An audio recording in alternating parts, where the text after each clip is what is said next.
Okay, so this is one description of a personal underlying structure like the one that you described. Okay, we have one frame would be what I describe as a dynamic urge. A dynamic urge could be anything from appetites and impulses and things that demand quick gratification to overall aspirations and values to vague hopes. But it is, you could answer the question, what do you want? And so people want things, for themselves. A second dimension is the way they frame reality.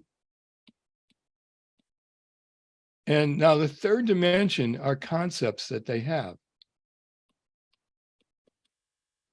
And these tie together in what I call a causal loop, in what pardon me for saying it this way, but I describe it as the reciprocal equilibrium cycle, because what this structure is doing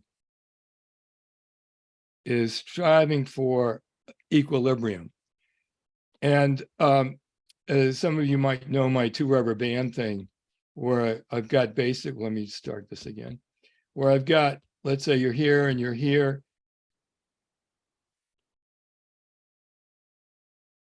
And imagine that there's two rubber bands tied to you. Here is your dynamic urge, and here are your concepts.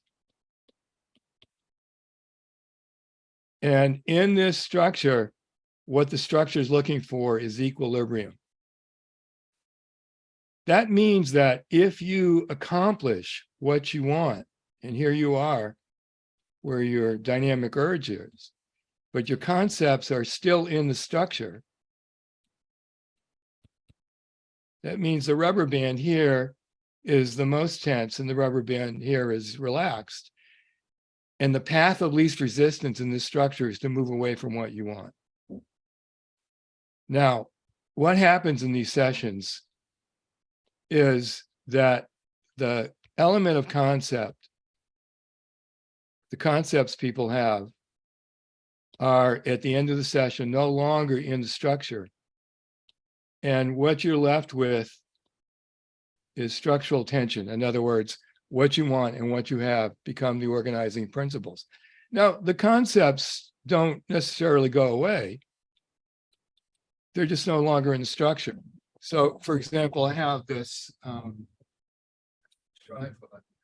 See it, but and if I take away one of the legs, the change of structure changes the behavior of the tripod, but the leg that's no longer in the structure doesn't disappear.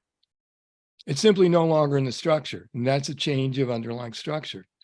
Okay, so this is one description of a personal underlying structure like the one that you described.